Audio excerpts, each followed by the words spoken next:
거고요. 급격한 변동에 대한 입장은 기능론은 있을 수 없는 일. 이런 급격한 변동은 없고 사실 사회는 점진적이고 일시적으로 변화한다.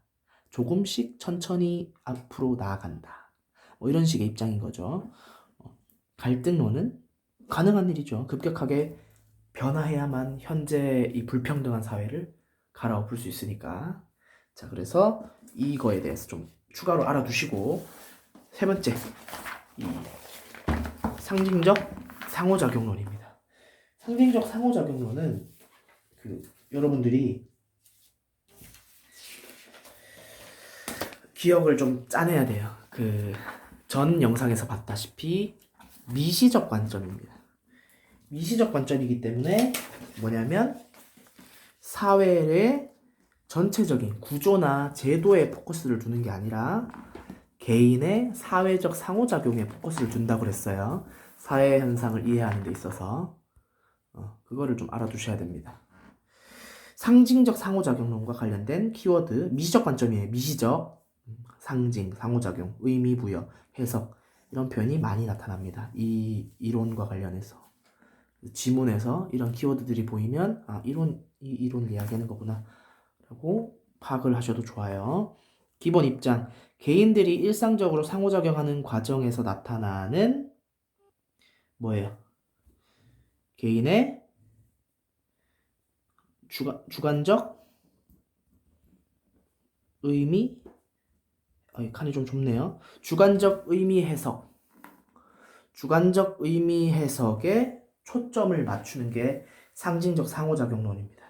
이게 뭐냐면 기능론이나 갈등론은 이 사회 구조가 어떻게 형성되어 있는가에 따라서 사회 현상이 발생한다 라고 설명을 했었죠. 예를 들어 기능론은 각자의 역할을 수행하다 보니까 사회가 이렇게 만들어졌고 이 사회 속에 각자 이 구성 요소들은 역할을 다 하고 있다. 그래서 사회가 통합적으로 이루어져 나가고 있다.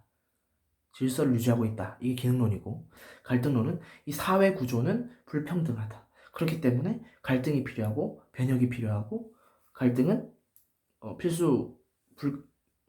필수적인 존재다 라고 얘기하는 데 반해서 상징적 상호작용론은 개인의 행동, 개인의 행위가 이 사회에 대한 해석을 어떻게 하느냐에 따라서, 개인이 이 사회를 어떻게 바라보느냐에 따라서 사회문화 현상을 다르게 볼 수 있다. 개인에게 포커스를 맞추는 겁니다. 상징적 상호작용론은 에서 본 상호작용은 일정한 상징을 통해 생각을 주고받는 능동적인 행위, 능동적인 행위라는 거에 포커스를 둬야 됩니다. 왜냐? 거시적 관점에서는 개인을 아주 수동적인 존재로 봐요. 개인은 사회적 또는 제도적인 현상에 영향을 받는다 라고 보는 게 거시적 관점이잖아요. 포커스를 그쪽에 두고 있기 때문에. 근데 반대로 미시적 관점인 상징적 상호작용론은 개인이 어떻게 생각하고 행동하느냐에 따라서 현상이 달라진다. 즉 개인을 능동적인 존재라고 본 겁니다. 그리고 여기서 말하는 상징이라는 표현이 나와요. 봅시다. 인간은 자율성을 가진 능동적인 존재 강조되고 있죠. 상호작용 과정에서 상징이라는 수단을 활용한다. 상징이라는 게 뭐냐면 대표적인 상징이 언어죠. 내가 여러분들과 이렇게 서로 얼굴을 보지 않고도 소통을 할 수 있는 이유는 뭐야? 말을 하기 때문이죠. 말 또는 글자를 쓰기 때문에 여러분들이 제가 무슨 말을 하고 무슨 뜻을 전달하고 싶어 하는지를 이해하고 있는 거죠. 언어라는 것도 우리가 사람이 만들어낸 거니까 상징이라고 할 수 있죠.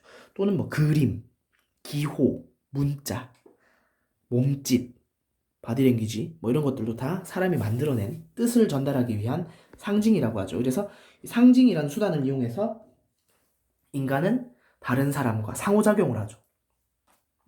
서로 커뮤니케이션을 하고 이 인간은 자신이 처한 상황에 대해 주관적 의미를 부여하고 해석한다. 이를 뭐라고 하냐면 상황 상황정의라고 합니다. 상황정의는 행위 주체가 특정 상황에 대하여 의미를 부여하는 것으로서 상호작용의 바탕이 됨. 예를 들어서 우리나라에서 나보다 나이가 많은 사람을 보고 고개를 숙여서 허리를 숙여서 고개를 숙이는 행동을 했어요. 그럼 우리나라에서는 그게 뭐예요? 인사죠. 예의 범절이고, 그죠? 근데 우리나라가 아니라 다른 나라에 가서 허리를 숙여서 고개를 이렇게 숙였어요. 근데 그거를 이해를 못할 수도 있는 거죠. 왜냐? 그 개인이 처한 상황이 다르니까. 우리는 태어날 때부터 인사를 그렇게 해야 된다 라고 우리나라에서 교육을 받아서 그 문화에 익숙해졌기 때문에 그 특정 상황, 그 인사를 해야 되는 그 상황에서 허리를 숙인 거죠. 그렇게 의미를 부여해서 서로 이해를 했지만 다른 나라에 사는 사람들은 그 행동에 대한 그 특정 상황에 대해서 의미를 모르는 거지. 내가 무슨 의미인지 모르니까 제가 인사를 하는 건지 아니면 허리가 아파서 숙인 건지를 몰라서 상호작용이 서로 안 되는 거죠. 다른 상호작용이 되는 거죠. 예를 들어서 또 다른 예를 들면, 아이고 죄송해요. 그 꿈 해몽도 있잖아. 꿈 해몽도 내가 꿈을 꿨어. 근데 어떤 꿈을 꿨는데 이 꿈을 길몽이라고 볼 수도 있고 흉몽이라고 볼 수도 있잖아요. 그건 내가 어떻게 판단하느냐에 따라서 달라지는 거죠. 내가 봤을 때 이 꿈이 좋다고 생각하면 길몽이고 다르게 안 좋게 생각하면 흉몽인 거야. 또는 썸 타는 사이, 요즘에는 썸 탄다 안 그러고 삼기다라고 하나요? 삼기는 사이, 사귀기 직전에 이제 좀 서로 좀 그런 사이에서 카톡을 서로 하는데 어떤 밥 먹었어? 라는 카톡이 오면 얘가 밥을 먹었냐고 묻는 게 나한테 관심 있어서 그런 건지 아니면 어떤 밥 좀 먹고 다녀라 라고 좀 나에게 불쌍해하는 표현인지 그 상황을 내가 의미를 어떻게 부여하느냐에 따라서 얘가 나를 좋아하는지 아니면 나를 좋아하지 않는지 판단하죠. 그런 것들이 뭐야? 개인이 능동적으로 이 뭐 카톡의 문자를 그런 문자 같은 언어를 보면서 상징을 보면서 해석을 하는 거죠. 능동적으로. 그 능동적으로 해석하는 과정을 상황정의라고 합니다. 상황에 대해서 내가 정의를 내리는 거죠. 자, 그래서 상징적 상호작용론은 개인이 어떠한 상황 정의를 내리냐에 따라서 사회 문화 현상이 다르게 해석되거나 다르게 발생할 수 있다 라고 보는 거예요. 특징, 사물이나 행위의 의미는 행위 주체인 인간이 주관적으로 해석한다. 계속 반복되죠. 주관적 해석. 사회적 상호작용은 개인이 타인의 행위에 대하여 상징의 의미를 통해 상황 정의를 한다.